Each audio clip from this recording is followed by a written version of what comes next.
Thank you, Alicia. And can we just thank her? She is always such a gracious host. Always, always, always. She opens her home. She feeds us. I even usually drink. I'm not going to drink tonight, so I don't slur my words. But thank you for always being such a gracious host.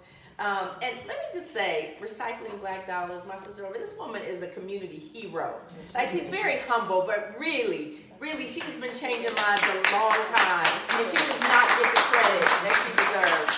So we honor you. We honor you tonight. So I was on Steve yesterday. I taped an episode of Steve yesterday, and we talked about this very topic, right? About aggressiveness and women that are abusive in the workplace and are angry and all that stuff. And sometimes I can be out of order. You know what I mean? Sometimes I can be what's considered ghetto. I don't care. I believe in being me. I believe in being who I am, authentically who I am every day. So this conversation is going to be real simple. Boss versus bitch. And if we can just have an honest conversation, I think that we can all get a lot out of this tonight. So if I can just ask that, make sure that we keep our responses somewhat short, because I'd like to hear from many of you. I want to hear many perspectives about this concept of boss versus bitch. Now, personally, I hate the word bitch, so whenever I use it, it is never in a positive way. My girlfriends do not call me a bitch. It ain't cute. My husband has never used that word with me, so I don't like the word. So when I speak about it, I speak about it in a negative connotation. But you know, I know that many of us. I've been an entrepreneur my whole life, so I've never had a job. I've always just been an entrepreneur and just always kind of figured it out by the grace of God. Somehow it's figured out. But because I've been an entrepreneur, I have had to wear many hats.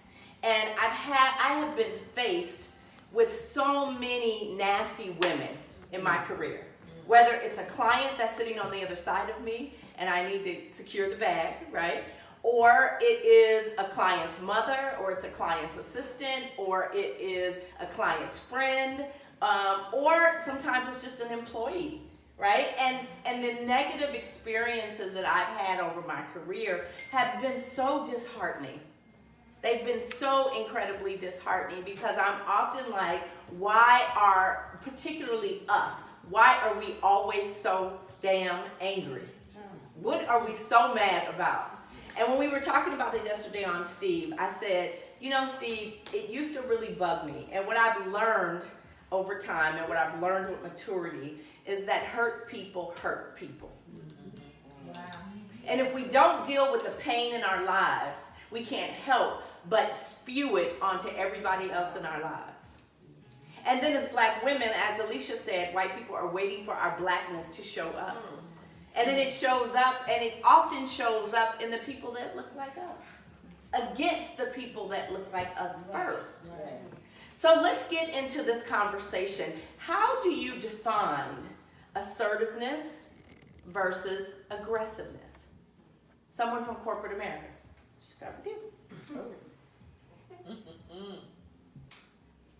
Well, in my career, assertiveness is if you're in a group or you're trying to come across explaining whatever software or whatever information that you're trying to, and you have information that will save the company money, then you can, because this is a financial world, that I'm talking about. So as a woman, you need to come a little softer in your approach, because you don't want to come off angry and you don't want to push buttons, but you want to be heard. For example, I am a business consultant and I'm with a lot of consultants in a room. I've noticed that in that situation that I've been in for 2 years, there have been people cutting people's throats, stabbing people in the back because they want to be on top. I took a step back this time. I just watched, because I'm a little older, and I just watched them stab each other in the back, and then they're gone. So when you're talking about assertiveness, there are times when you have to step up and say, this is what's happening, and you go to the powers that be and say, I've seen this, I don't want this to happen, can you, and the first thing that I learned in corporate America, when you're talking to other people that are not your color, is to say, help me understand, because you do not want to be accusatory. Even though you know what's going on, and you want to be heard, you say, help me understand ABC. That means you're not accusing them. You know that they've done something to you and they've been doing something to you. But you don't want to accuse them. And you don't want to come off that you're accusing them, you want to be heard. So you say, can you help me understand A, B, C, D, E, F, G? Because you already know what it is on the backside, what they've done. And then they don't feel intimidated. And when I walk into a room, I'm 5'11", and in heels I'm 6'2". So I've learned I have to not intimidate people because of my size already. Okay, thank you for that. And I think intimidation is intimidation is kind of like self-esteem, right? Yeah. In my opinion. So self-esteem is self-esteem. So if you are intimidated by my presence, that says more about you than that says about me. So what I want to understand, particularly women in corporate America, is that I find that because I've been a lifelong entrepreneur, I have learned I can get along with anybody in any room in America. I can get along with anybody because I know how to be incredibly focused. What do I need to get done? And I often go into situations asking and saying to myself, Diane, how do you win? How do you make this win for you? So making it win for me means my ego gets to stay at home, right? I'm very comfortable in my own skin. I'm very comfortable with who I am. But now who do I need to be to make sure I'm winning when I walk through this door? And I find oftentimes as women in corporate America have the security of what I call DD-115, direct deposit on the 1st and the 15th. And as long as you have that, you aren't necessarily the nicest person in the room, right? Because you have quote unquote invisible power. That's not really real, right? But it feels that way because you're not on the hustle that we've lived with our whole lives, right? So someone else in corporate America, help me understand, how do you think that women show up in a way that not necessarily is threatening, but they show up with almost a chip on their shoulders? And I want to be honest. I don't want to be cute, right? I want to talk about real issues that we have as women. Yes, after her. Yes. Well, okay, let me just tell you how I define aggressiveness and assertiveness. I feel like, for me personally, being in an entertainment space, the entertainment sector, it's a lot different. It's corporate, but it's a lot different. I feel like it's freer, and you're able to be who you are to an extent. And for me personally, I always wonder, well, why did I get this job as a finance executive at Showtime? Like, what did they see in me? Because when I first interviewed, I had natural hair, braids, and that sort of thing. But I think when I come across and when I come into an environment, I feel like I'm very friendly. I'm non-judgmental. I come with an open heart and an open mind. And I think that is where that non-aggressive personality or aura kind of, is emphasized in my whole persona. And then as far as assertiveness, when I'm very comfortable in my own space and owning that space, I'm very knowledgeable and I'm very fact-driven and I'm very data-driven, so that people are able to understand and trust that I know what I'm talking about. I think in defining those terms, it's like being assertive for me in a corporate space, entertainment space, is really understanding why you're there and what you can contribute and add to that conversation. So that's the assertiveness component. The aggressiveness component is basically just kind of disarming yourself and really not allowing people to kind of judge you based upon what you're judging them as. So it's basically like lowering the defense mechanism that you kind of set up when you go into a room and you're like sizing people up. I feel like that's something that you should never do, you know, when you're in a corporate environment, because I feel like you're giving off a certain energy that really will be transferred to other people. So I don't know if I'm answering your question, but I feel like I'm answering it in more of a metaphysical sense. You know what I mean? Like I feel like it's an energy, you know, the assertive energy, it's an energy, the aggressive energy, it's an energy, and it's like how you approach that energy and how people feed off that energy. So when you're walking in a room and you're owning that room with assertiveness, people are gonna, oh, okay.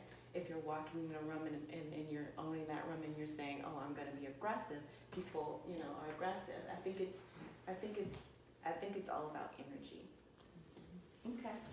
Yeah. And I was just gonna say before the restaurant, I've been in a hospitality room for about 30 years, so I'm a certified event planner. And how I look at it is assertive is showing up and showing out. And so when I managed a golf course, there were 100 American golf, 150 golf courses, and when we went to a training, I was probably one of, if not the only African American to be in the room. And I had only been there for a year, and I was to receive one of the MVP high sales. So when at being aggressive, or my aggressive approach is knowing what's expected and taking it a little higher, so that when I'm sitting at the table, when you hear my name and you make the connection, the respect comes, because I'm giving you what you expect at a base level, but I've just broken that ceiling. So if the numbers are supposed to be high, we've got our numbers. And being able to show up, and sometimes assertive means that I'm gonna dress the part.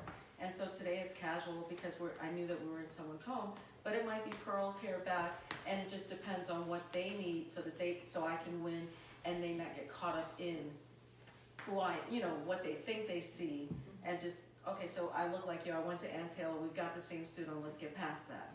So that's all. I was just gonna say, because sometimes it's just showing up with the data and just saying, I'm giving you what's expected, and then some, so that the next generation, the next person who looks like me, you can just respect their efforts and not judge them on their package. So thank you for your comment. Anyone else have any more comments about aggressiveness versus assertiveness? I had a question on, you said the 9 to 5, 15, what the first? DD115. Right, can you explain that a little bit more? DD115 is direct deposit first and the 15th. So it's, I look at it as, my corporate clients that we work for, the people that we work for are DD115. So they're usually not pleasant, often. They usually, we have a tremendous amount of responsibility in the work that we do. And it is necessary that we are a partner, with our clients in the corporate sector. And I often feel like in the corporate sector, we just can never do enough as an agency. We have, we have 100% responsibility, but we don't have 100% authority. And the counterparts that I work with are often just not quite as nice. But many of them have gotten to places in their lives where they've left their big corporate jobs. And they've now stepped on the side of an entrepreneur's life. And they're much nicer. It's like, that's something. They are much nicer. They're lovely. They're pleasant. They're so kind. They call me. They sincerely call me back when they say they're gonna call me. I notice that being a lifetime entrepreneur. So I think that is commonplace. I don't think I'm the only person that sees that. And I just often wonder why. They're unhappy. Of course, hurt people hurt people. Yes, ma'am. I have a question. Yes. Wouldn't that be the pressure from their bosses that brings all that from them? Are you supposed to show? I think it can be many things that causes it, right? But what I know is that I try to live my life with intention. I try to be very intentional with everything I set out to do, right?